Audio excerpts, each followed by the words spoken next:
You're listening to a Meatsmith Harvest. This is the podcast that encourages and equips you to grow your home around the harvest. Welcome, Meatsmiths. This dialogue picks up where we left off in our last episode's conversation. You can find part 1 on our website, YouTube, or iTunes. If the content resonates with you, please consider supporting our team by going to patreon.com/Meatsmith and donating a small monthly pledge. This goes directly toward more free media headed your way. Thanks for staying tuned for part 2. Why else should we fast? Well... I know. Yeah. I wanted to talk about our experience with fasting over the course of maybe of our marriage or of definitely becoming Catholic. Mm-hmm. It's been not a straight and narrow path. No. It's been a lot of muddled confusion and, okay, what do we have to do? And I mean, yeah, and changing that now I don't say, what do I have to do anymore? Mm-hmm. You know, it's more of a, what do I get to feed my soul with now? Mm-hmm. You know, but it has not been clear. There's been a lot of almost like culinary compromises in order to fast. Yeah. Because, okay, this is what I was going to say. Yeah, fasting, now that we kind of have clarity and borders, like, what's the analogy? Speed limits instead of drive safe. Yeah. Like, it's much more clear now that we've looked into it a little bit better, into what the church actually teaches. Fasting, technically defined, at least in this country, because local custom does have a say in it, right? And different parts of the world fast different ways. Yeah. But at least before things changed, like 6 years ago or so, fasting used to be a fast day would be one meal with meat if you desired. And then 2 smaller meals that when added up together don't quite equal the larger meal. So they're really light meals without meat. Yeah. And that is technically a fasting day. In the U.S. Yeah. And so what we've done more or less is we have lunch, not on a Friday. So Friday is different because that's a different day. But we'll have a big lunch, or like, you know, a moderate to medium large kind of regular meal around 12 or 1 o'clock. And then I will have a very, very light meal after that around 4. And I'm kind of got all my food eaten within a 4-hour block of time. And then 20 hours, you know, from about 4 o'clock to noon the next day is all nothing. And so I eat pretty heavy in the middle of the day right then. But we kind of arrived at that recently, because before, like, talking like 5, 6, maybe 3 years ago, even 8 years ago when we were first becoming Catholic, fasting it only really happened on Ash Wednesday and Good Friday. And we weren't even that good at it. So it was because we hadn't been eating in a keto kind of a way, or just high fat is what I mean when I say keto, because I'm not technical about that either. Yeah. Like, I'm not sitting there weighing my food. No. I don't have time for that. But in general principles is what I mean. Yeah. We use fat in cooking and eating unreprovedly. Yeah. That's what we mean by keto. Yeah. In the Meatsmith podcast. Yeah, exactly. So Ash Wednesday, Good Friday, and then Fridays in Lent, we would like maybe not eat meat. But even then, we didn't really know. We were just like, I think this is what you do. And so it's just been really helpful to have things defined lately. We've been doing more research too. Yeah, because I think one thing that was frustrating was we would raise a pig, you know, which would cost a little money and time and effort. Then I would kill the pig with my hands. Yeah. and my gun and my knife. Then I would butcher the pig. Then I would grind its flesh. I would season its flesh. And then I would bake it in a tureen. And then I would take it out and let it rest overnight in the fridge. And then the next day we would pop it out and we'd have pate, and it would be a Friday in Lent. We'd be like, we're not supposed to eat meat on this day. And then we'd experience this weird thing where it's like, hey, don't worry, you could just eat deep fried fish sticks. Exactly. And you don't understand, like in our kitchen, or vegetarian freezer burritos. That's right. We're like, no, those are not a thing in our house. That's not fasting. That's not a fast. Yeah. So it was like, you know, those of you who have done, like, tried to do the agrarian thing and, you know, really connect with your food and you value the work that's put into the food, you'll get what I'm trying to convey here is that if we had just broken out, you know, the frozen deep fried fish sticks for the kids. Yeah.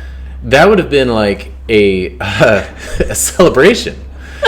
Exactly. Not the opposite of a fast. Exactly. The kids would be like, you mean we just get to have like ketchup and tartar sauce? And so they're going to have a little tartar sauce with their deep fried fish sticks. Yeah. All of a sudden, there's no penance involved. None. It's gone. So the irony was, it was like, you know, there was actually more toil in eating. There's more of self-denial. And mortification.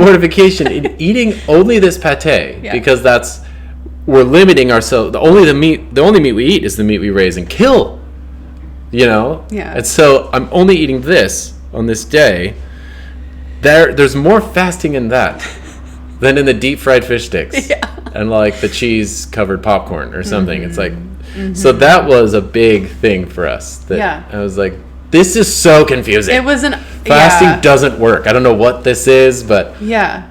And that's because, you know, in a modern era, we are no longer tethered to the natural limitations of our place in a country like our own, where, you know, fish is not really a fast for us. Mm-hmm. You know, it would be the same. Fish is a particular thing. We live in the salmon-rich Pacific Northwest. Yeah. It's like, well, if it's lobster, does it count as a fast? Exactly. Lobster thermidor. Yeah. I only eat lobster thermidor on Fridays. Like, come on. I know. So local custom again, right? Yeah. Like we're not a fish. Fish is definitely a party, a celebration around here. Yeah. So yeah, when I say we were a little muddled, that's what I mean. Thank you for illustrating that. Yeah. And there's still a little bit of that. But not as much, because we just know meat has its place in the universe, and it's not every day. Yeah. Yeah, we tend to not eat it every day anyway, outside of the fasting season. But it's nice to have it codified and ordered like that. Yeah. It really helps. Yeah. Substantially. I thought I'd read. Someone says, ironically, I was just reading the book Salt. Oh yeah, that's a good one. I like that. And the author spoke of people fasting in the 16th century England, had to fast on Friday, and if they ate meat, it was punishable by hanging, except whale. So you could eat whale, because that's a fish. Okay. I guess. Huh. Yeah, it'd be interesting to see 16th century. There was some things happening in the English church at that time. I wonder which church did the hanging. Yeah. Interesting. One thing that I really like about the fasting is that it helps order your year, which for a mom, it's really helpful to have just a homesteading cycle, you know, and in the kitchen. In fact, there's been books written about this. We've just discovered. We've had this one on the horizon, not on the horizon, as part of our staple. I refer to this one every season, maybe once a month I look at it. Yeah. But it's the Around the Year with the Trapp family. But there's a couple other books too that we're discovering. Yeah.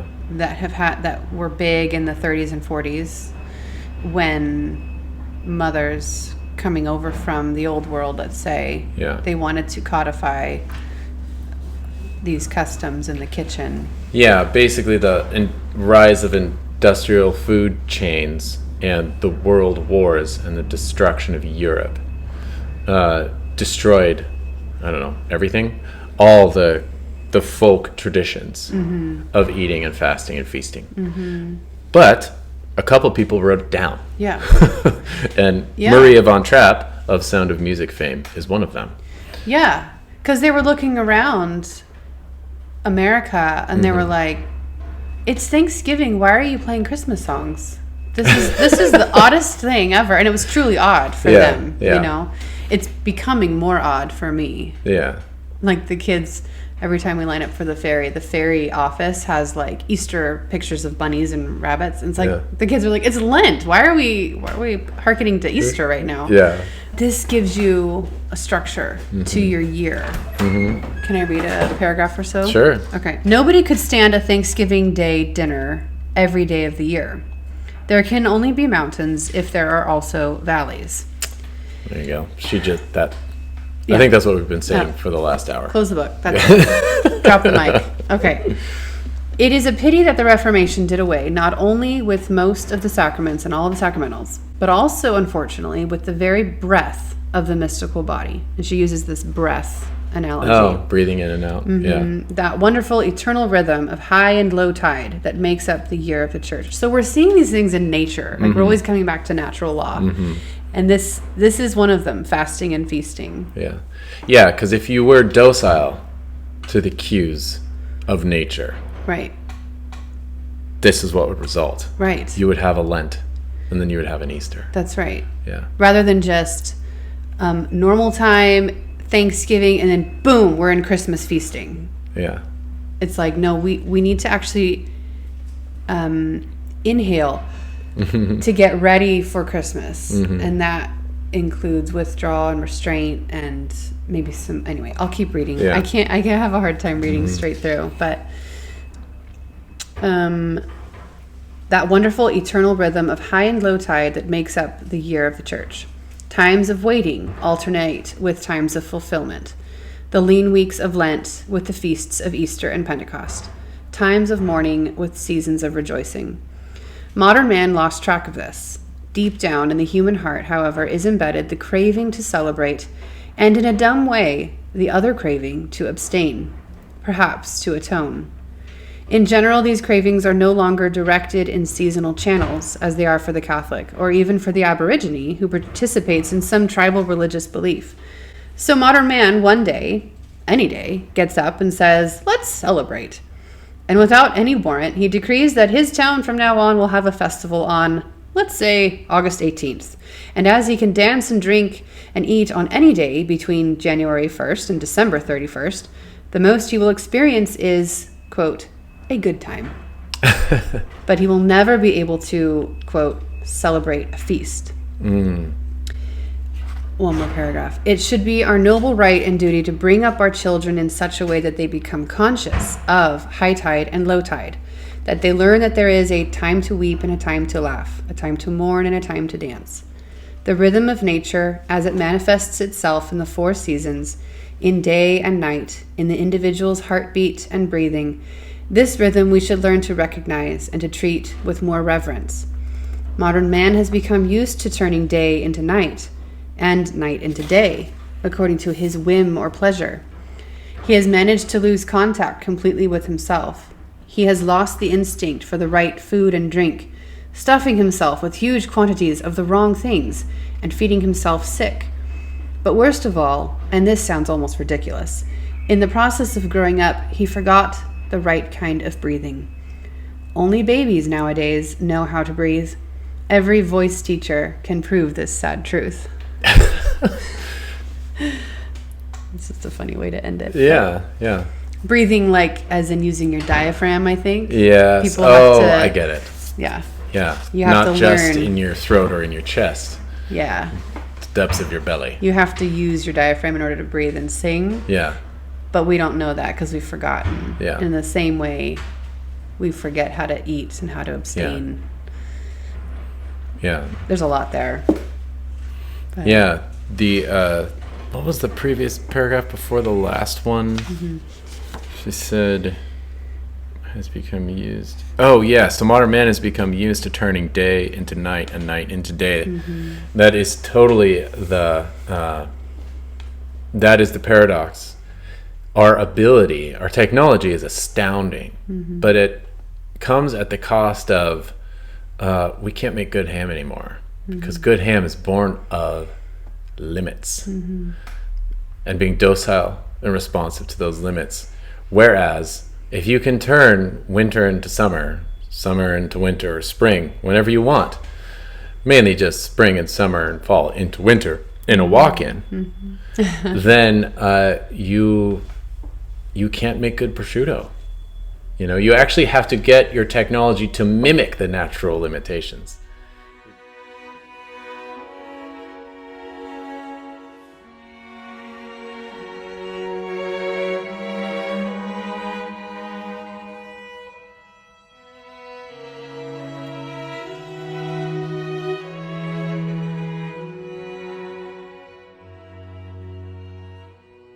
Someone asked, what are you reading out of? We're reading out of Through the Year with the Trapp Family, or what is it? Around the Year with the Trapp Family. Yeah. Yeah. Who came from Austria and, of a very strong culture, very strong peasant Catholic culture there.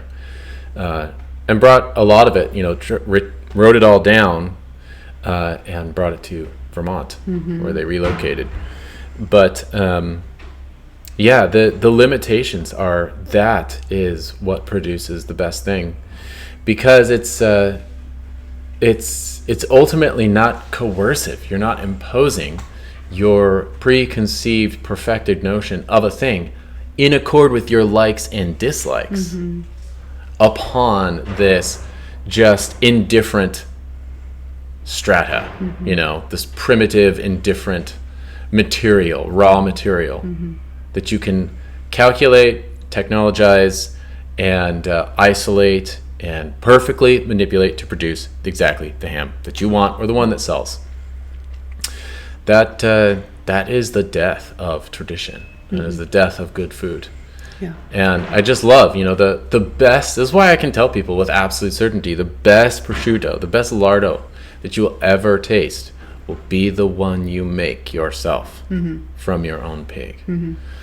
Because you do not have all the gadgets and the technological advantages to do that. You do not have it, which means you are perfectly equipped to make the best ham for your region.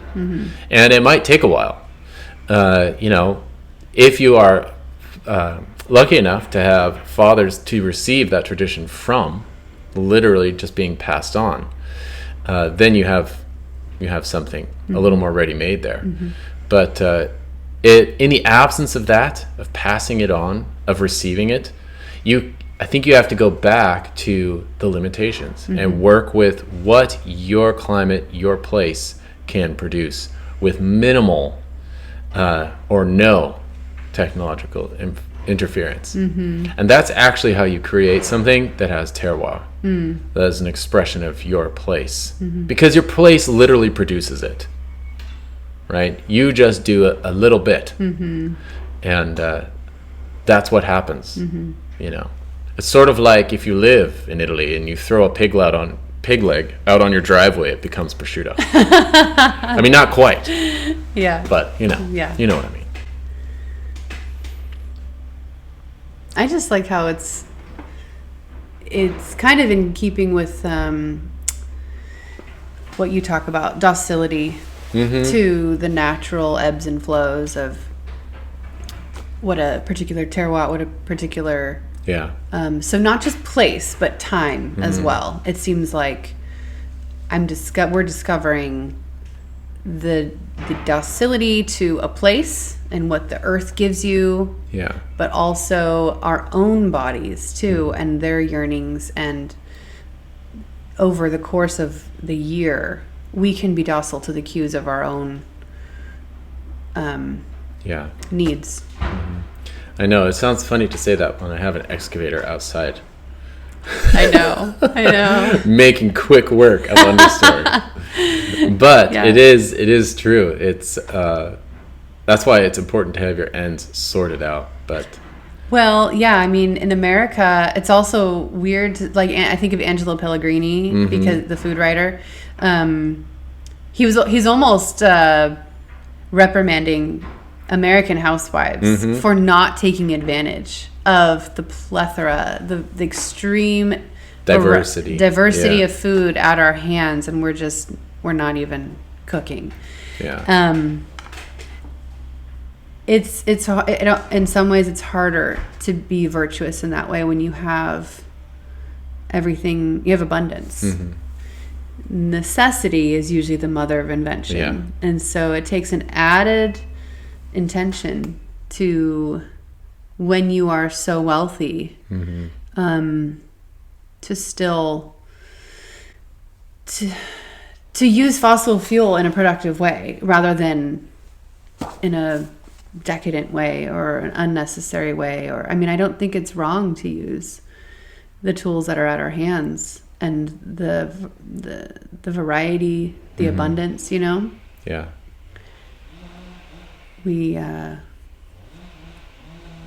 can't be apologizing for living either, you know? Yeah. Just because it's available. Yeah, I think we also live in a unique place. It depends on where you are. The Pacific Northwest, I'm always struck at how this is still very much a wilderness. Yeah. You know? This land has probably never been cultivated. Yeah. Like, we're probably the first. Yeah. That's weird. It is weird. That is weird. On our little island, there's a chance. I know the strawberries weren't down here. This place was wooded with old growth timber before 80 to 95 years ago, when it was completely cleared. So that stretches back like 800 years or so, and no cultivation going on. And so it's just this crazy pioneering thing. And we've just done it so rapidly between the pig, the axe, and the fire, and now the excavator, the chainsaw, and the dump truck. Just makes it happen so fast. Yeah. It's crazy. Yeah. Well, when you're not living in a multi-generational inheritance, we haven't inherited anything. Yeah, it's so opposite to the European landscape. But yeah, we are in a weird spot because the technology is the easy thing today. The using of the technology. The hard that you actually have to have luxury in the form of time, which is money in our culture, to be able to do it the old way, to take your time and fell a tree with a crosscut saw, which I've done. I did it for 2 years, all of our firewood, and I loved it, but I actually couldn't afford it. That's the weird thing. Yeah. It is. We are in a totally different paradigm where it's like our being docile to the limitations, fasting, working in that rhythm is actually a matter of discipline and not necessity. So you actually have to choose it. You have to choose it. Yeah. Not because you have to. Yeah. You don't have to at all. In fact, it's much easier to use the more complex, more expensive, less efficient thing. That is easier. And so it's a weird paradigm that we're in now. I think it just requires you to be even more conscientious. Yeah.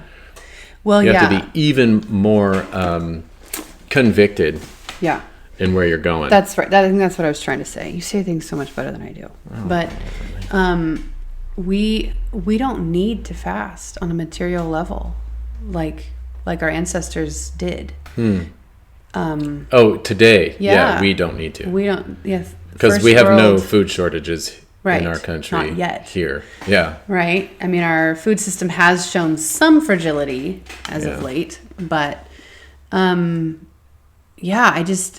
I think what people are discovering, modern people, and this isn't just Christians, I think people who are striving after the virtues, we'll say, the natural virtues, they're discovering that fasting a number of other things. Yeah. Hand carving. Disciplines. Yeah.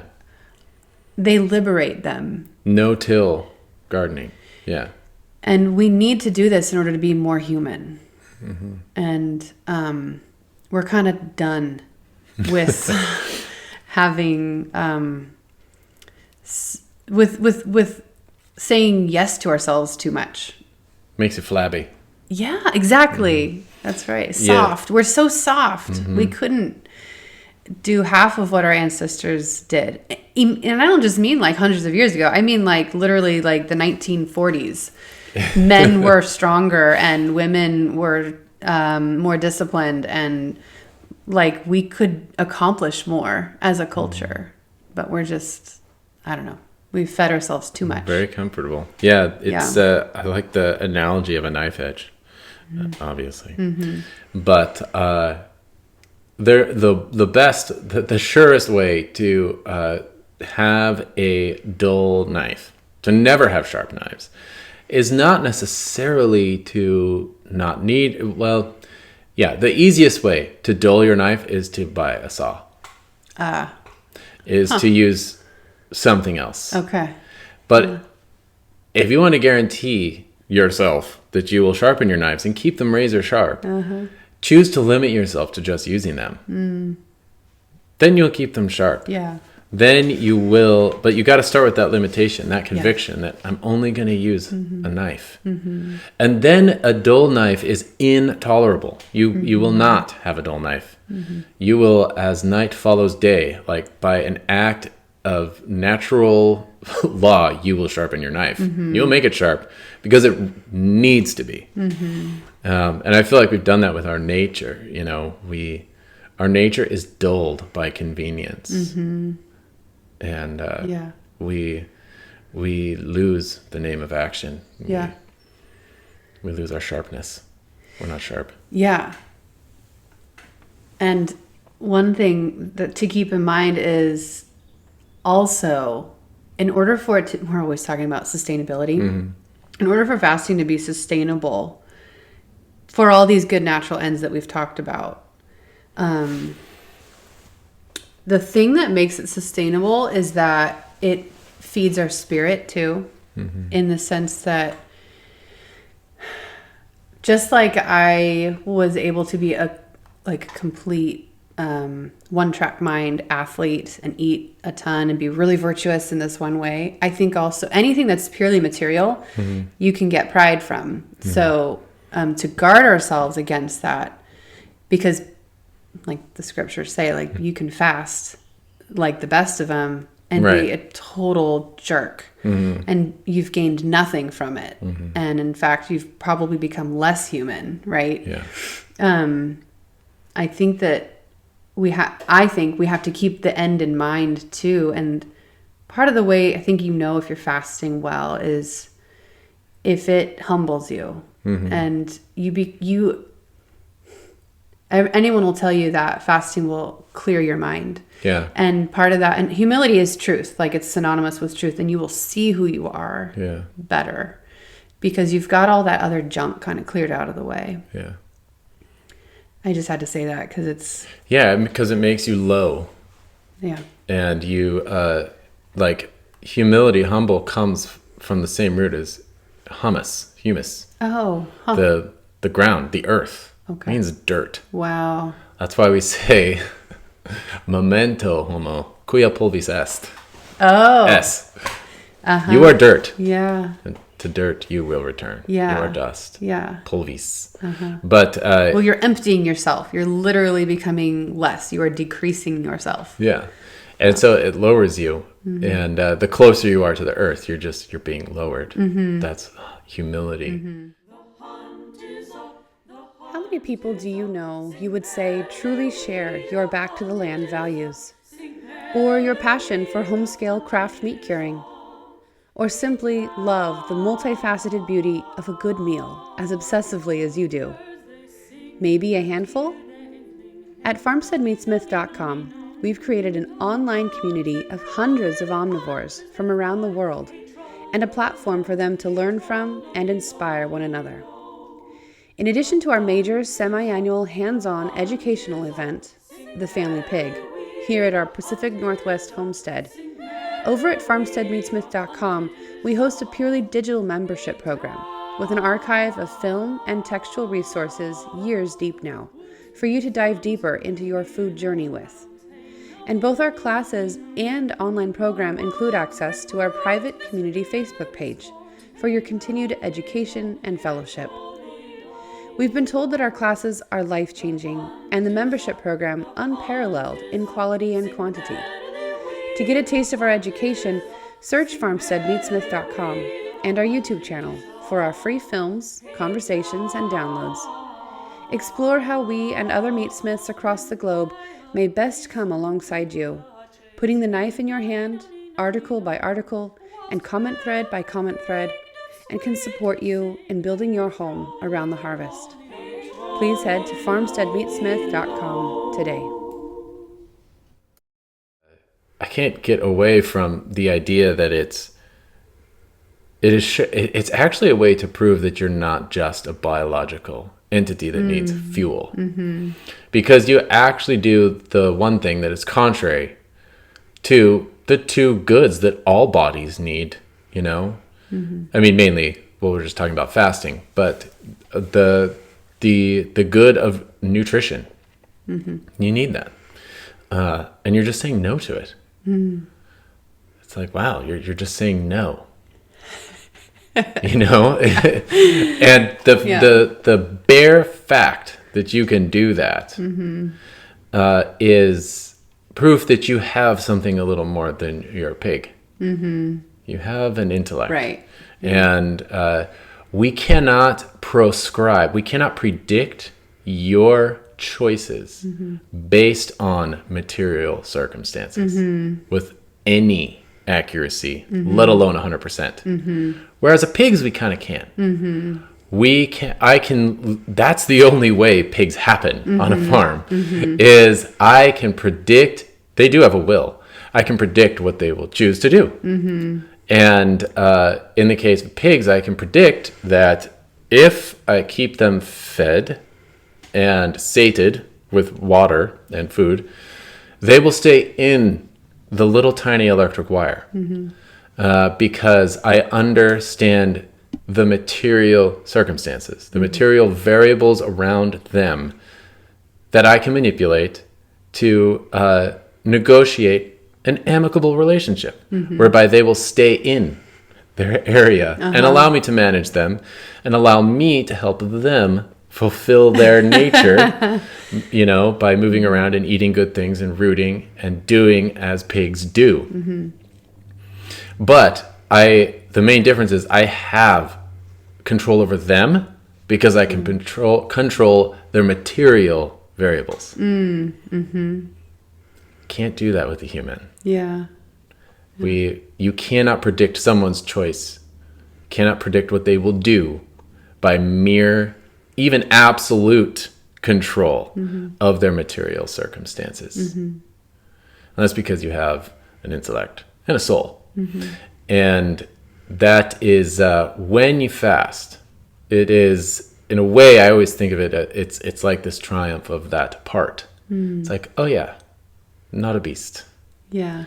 You know, it's like that Wendell Berry poem, you know, Before the Slaughter. That's like this little grace before the slaughter that you say. It's talking about, you know, how, you know, you want to have a calm, humane kill and everything. Let the pig fall, you know, decisively. It's beautiful. I can't remember the exact words, you know, where she stands. And so as we participate in that, he even gets a little liturgical about it, but he's evangelical, so he lacks the language a little bit. But this perpetual covenant or liturgy or something, someone will remind me, that we have with the earth of turning pigs into men and not the other way around. And that is part of the whole assertion. If you dare, I think it's the same thing, just like fasting. You dare to take the life of another earthling, of a fellow being on planet Earth, and consume it. And that is a brazen act. Yeah. That is a brazen act that it permits a premise. You have a premise in your mind. Mm-hmm. And it is that you are deciding that the death of this animal is, and its transformation from itself into you is altogether just and proper. Yeah. And fitting. Mm-hmm. And it is. Because that's what nutrition is. Like, literally, that creature is disintegrated mm-hmm. molecularly mm-hmm. and absorbed into you. Mm-hmm. And you become that creature. And then you become a worm. Mm-hmm. You become worm food. Yeah. Comes back around. Yeah. I've been thinking about that so much, that same paradigm of dealing with the fact that I have a cost, Mm-hmm. that I am a burden, that I am, because our culture in so many ways just wants to erase that, wants to erase your existence. Well, we just have to flush down the toilet and it disappears. It's gone. And our meat comes in packages. It doesn't come from animals. Yeah. Yeah, it's the technological novelty of our existence. But everything from counting your carbon footprint, to not eating live animal flesh because you don't want to assert that you've killed anything. Yeah. To having a germ bubble that you go out in public with, to just apologizing for existing, like erase my existence, and basically trying to eliminate the fact that I do create waste. Yeah. You know, and that our family creates a footprint. Mm-hmm. That's almost blasphemy in this culture. And yeah, it does take religious tones. Like, my favorite are the vegans. Yes. The language of the new Pharisees. veganism. Yeah. And it's amazing that they, because I come from a Christian background, like, I recognize the language, but I don't think most people do. But like, if you just read some of the text, at the next vegan cafe you're at, I'm telling you, it is Puritanism. It is, or Pharisaism. It is an assertion of purity. I am more pure than you are. This is the place for pure people. Do not come here with your dirty meat-eating carcass. You are on a lower level of existence. This is the moral high ground. Right. It's so funny for a purely, for an overwhelmingly materialist culture, we are suffocating moralists. Like, we are so moral. I know. We haven't truly gotten rid of that. Yeah, we're not really materialists. Yeah. Just incredible. Yeah. Yeah, and someone even mentions, being chemically altered by embalming so you don't get eaten by the worm. Yeah. Yes, even in our death, we're like, no, we're not dead. Yeah.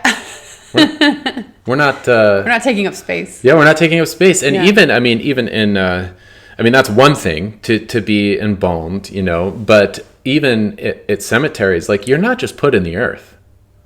You're put in a concrete vault. Where neither the moth, whatever, gets in, and the worm does not rot. Yeah. What does the King James say? We're neither moth nor... I don't know. I don't have that one memorized. Anyway, it's a beautiful line. Destroy something. Yeah.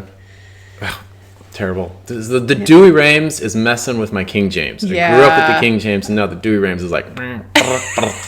it's messing with my quotes. But thieves break in and steal. Anyway, but yeah, you're buried in a concrete vault. Yes. The idea is to not decompose in most cemeteries. That's the norm. Isn't that crazy? That, I don't know if that and the use of mechanized sawing are great symptoms of just how dull the edge of our nature has become. But On the other extreme, talk about the mean being the virtue.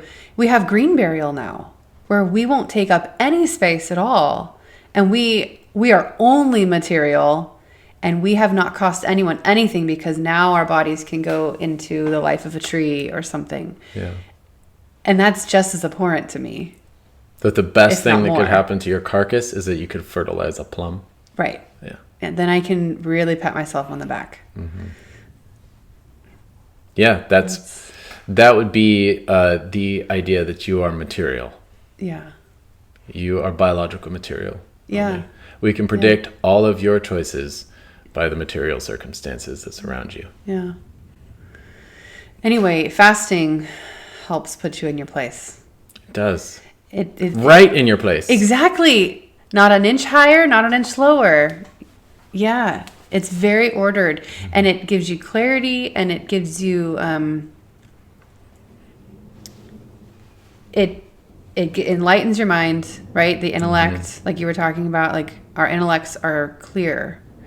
It strengthens your will, and it orders your passions, and those three main faculties. Yeah, so that you become the master of your passions. That's right. Literally, that's how you become a connoisseur. That's right. Not that I don't eat certain things anymore. It's just I can tell myself, I'm going to refrain right now, or it's a good time. It's a Sunday. I'll eat with the kids. I'll make but I am in charge of making those decisions. I'm not just constantly grasping for something to console me. Yeah. Yeah, there's so many things to talk about still more, but we know fasting gives you a sense of where you're at in the world, in the hierarchy of life, and we're not doing it perfect. I can tell you that, but we're getting a little better at it, and we've learned a lot about it, and it's really a valuable discipline. Yeah, well, and like any virtue, it not only becomes easier, it can actually become pleasurable. That's true.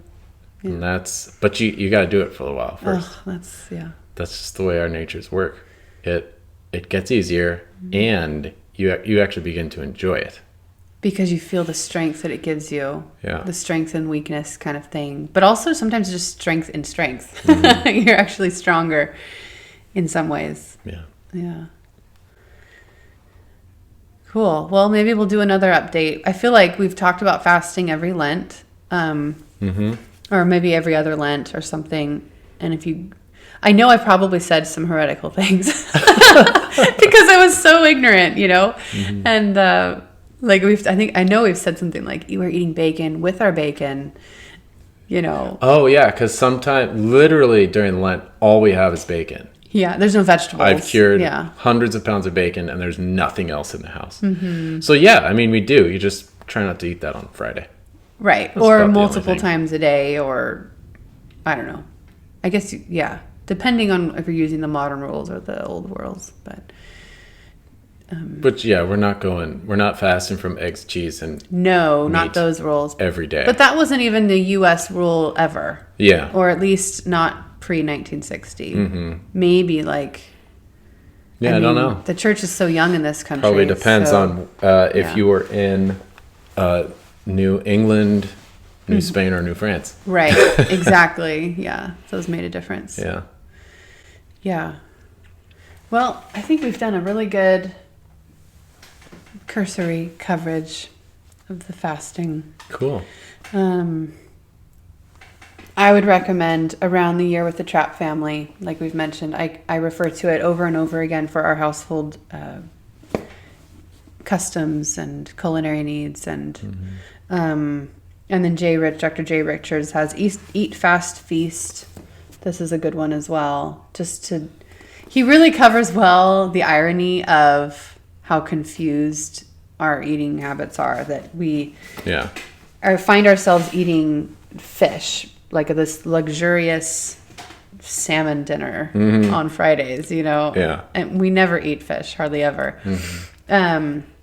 Which it's just nice to have that in writing, like, oh yeah, he's experiencing that too. Yeah. And yeah, I think that's it. Thank you for tuning in, everyone. Remember, there's classes available to come on out to our homestead in late July, early August. Yep. You can find that on farmsteadmeatsmith.com/family pig or classes. You'll find it easy. Yeah. There's also membership you can consider, and a lot of this stuff we go even deeper with. Oh yeah.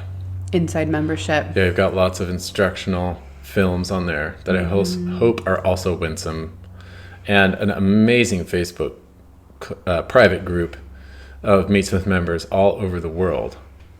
Really figuring out their terroir, because again, the cool thing about the Meatsmith membership is that it's a bunch of people that don't have the stuff, they don't have the technology, right? So they're figuring it out, either digging up old recipes, ancestral recipes of how they did it pre-technology, or they're figuring it out on the fly, being docile to the limitations of their terroir, of their place. And it's pretty cool. It's, you can learn how to make a ham in 95% humidity and 110 degrees. Like, it can happen. People do it in Louisiana, it's a thing. There's a way to do it. And that's all shared on the Meatsmith table and in the forums. And it's pretty awesome. Oh, one other thing I wanted to mention, and I'm not trying to get on my soapbox or preachy, because I don't want to come across that way, but fasting, it's no baloney. Oh. In the sense that it's going to hurt at first, especially if you haven't done it.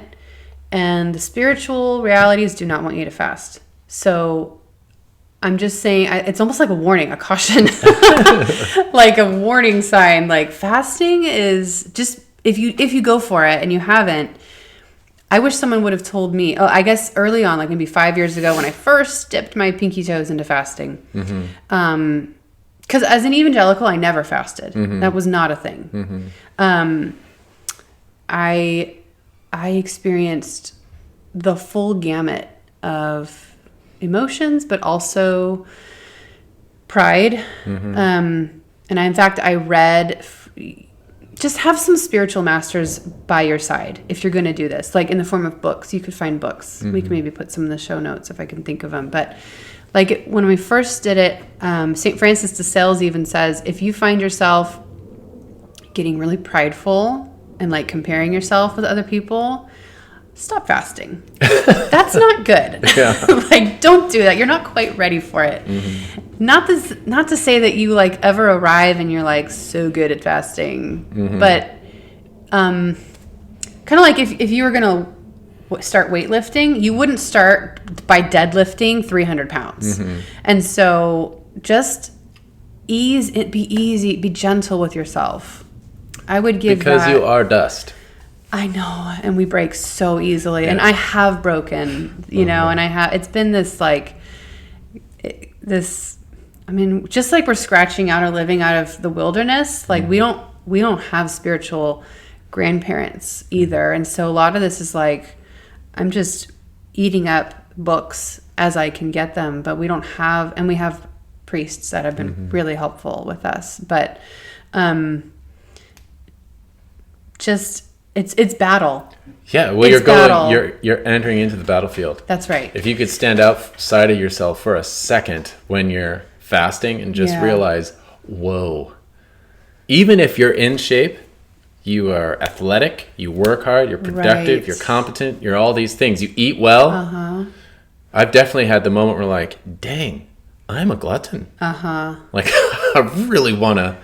You're a glutton? I really want to snack right now. If you're a glutton, then there's no hope for me. Well, it's interesting. You're like, you really want to eat right now, Yeah. You're like, I cannot believe how powerful that impulse to just grab that snack is, or how sometimes you'll just even do it and you're like, oh my gosh, I thought I was fasting. What just happened? I just ate that thing. It just went in. My brain was not even involved there. That was like autonomic nervous system. I didn't even think that one. It just happened because it's the battlefield. You are in the arena battling for the rulership of your own person, your own body. Well, and if you're saying that as a melancholic, then, and I'm like the sanguine choleric over here that's like I can't stop, that's saying something. Yeah. But you're right. It's like you can be as fit as a fiddle, not an ounce of fat on you, really working out hard. But that's very different from like having arrows shot at you and bullets, and you're like actually being attacked physically. I just think that when you start fasting, you begin to know yourself. And so it's one of the ways you can begin to know yourself. Yeah. And the powers that be don't want you to know yourself. That's dangerous. Yeah. Well, one of the greatest ways to control you is by addicting you through your concupiscible passions. That's right. The flesh. Your food and your desire to reproduce. Yeah. If they can control you by addicting you in those two ways, you are a slave. Yeah. In fact, I know people that have begun fasting and they've had kind of eye-opening spiritual experiences of the scary type. And so anyway, all's fair in war. Not to scare you. I don't know. To me, it's like, it's this contradiction in the spiritual life, because fasting is that. The more you are being, I don't know, introduced to humiliating things that show you who you are, it should be actually, in a funny sort of way, kind of, it should give you confidence too. Yeah. So I'm not trying to scare anyone away from it. I'm just you're not. Like, fair warning, like this is the big leagues. It's battle. So yeah. And again, I'm not really good at it. I'm just beginning at it. So, but I wholeheartedly recommend it. Yeah. Speaking of virtue, someone asked, can you do to recommend to become an itinerant slaughterer? Oh boy. That's totally exactly. Yeah, I would say you have to do it to develop the virtue of being an itinerant slaughterer. Just start. Yeah, I mean, come take a class with us. You can see my whole setup. I will show you the whole thing, how my truck works and the mobile situation and everything. But really, you do kind of have to do it. And that's the tricky thing, because it's easy to think that the best way to do a thing is to know how to do it first. And that's kind of the model that is predicated in our culture. You go to college to learn how to do a thing for 4 years, and then you go do it. But first you learn it abstractly by not doing it, which is silliness. That's not how it works. And it also can give you anxiety thinking, I don't know enough to do this. And it's like, well, that's true, but you just need to be willing to mess up and learn. Right. And so slaughtering, mobile slaughtering, there is a particular skill set, I think, that is required, that is essential to it, and it is tricky, but it's not impossible. And I would say the only way to really get that is to do it. If you can apprentice yourself with someone, that would help. But you gotta just do it. Gotta get in there and do it. Yeah, it'd be interesting to know if he is already if he knows the art of slaughtering his own animals first, or if because if he is, then it's just becoming a businessman, and like monetizing it, and that is no joke either. But if he's needing to learn the skill itself, there's just a little more work to do that first. Yeah, but it's not impossible. But they're like separate entities. That's what I'm trying to get at. Yeah. To learn the skill, become an artist in that sense, and then to bring it to the business world. Yeah, and those are two different skills, and that can be hard to manage. I would say if you do manage to apprentice yourself with someone, don't take everything you learn as gospel. in an apprenticeship situation, because commonly the way mobile slaughter is done is not very artfully. Unfortunately, it's just a fact. It's just a fact. There are some guys that do really take it seriously and do a good job, but there are other guys who are just blasting away by big floodlights at 10 p.m. just to get it done. And it's okay to learn from others' mistakes and to decide to do it better yourself. Because it's very possible. It takes again more work, more concentration, but developing that virtue is developing that habit, the habit of slaughtering animals well,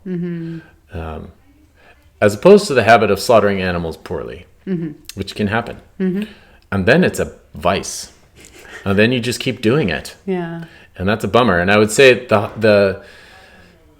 depending, I guess it depends on your personality, your personal orientation. But for me, the most difficult part is the business. I am personally motivated and energized by doing the slaughter artfully and well. And so there's no end to the effort or the energy that I will put into that, in developing that virtue. But the business thing is rough, and that is not natural to my personality. Because I think that the quality of my work should speak for itself. And people should just be like, oh, this is objectively beautiful. Here's exactly what it's worth. That doesn't happen.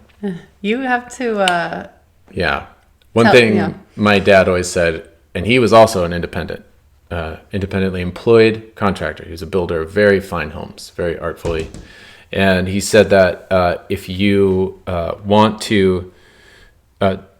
you have to value your own labor, because no one else will. That's right. If you don't, no one else will. Yeah. So you have to value it. And a good metric for that is how to make a living wage for a family. Yeah. So that's what it costs to do itinerant slaughter. It's not what other guys are charging. I mean, I know you got to be within the ballpark, and that will determine how much volume you do. You might have to charge a little less and do more just to even be in the market at all. But even then, you got to be able to charge a living wage. That's the way it is for a family. Don't apologize for that. No, that's the way it works. And whatever you have to do to get you might have to work extra hard to achieve that. Like for us, we have this entire educational apparatus to be able to do that and educate our customers, honestly, as to why we do it the way we do and cost more. So value your own labor uncompromisedly. Because it is valuable. And it's a service you do to everyone else in the industry, because they should make a living wage also. Yeah, small scale. There you go. Keep it small. Do it with friends or, people that have already bought into the quality you're delivering. They want it. They're like, that guy cleans the heads and he gives me my livers every time. And he doesn't give me someone else's pig with like an arrow through it. Which happens. Like, that's a story. So I want that guy. Yeah. All right. The babysitter's retiring. Yeah, my 12-year-old is now in charge of all the children. Woo! So we should... He's pretty good. He'll be good for a few more minutes. Yeah. So. Actually, I'm more concerned for him. I know. His safety. He's so good. And well-being and stress level than the other. I am for the other children are fine. Yeah. I know. Thank you so much for joining us on a Meatsmith Harvest podcast. We'll look forward to connecting again soon. Yeah, and if anything, if all of this fasting talk is just so boring, just consider it a good addition to your Lent, to your voluntary accepted sufferings. This was the first step. Yeah. Listening to this podcast. Oh, this podcast is mortifying them? I get it. It could be. All right. Take care, everyone.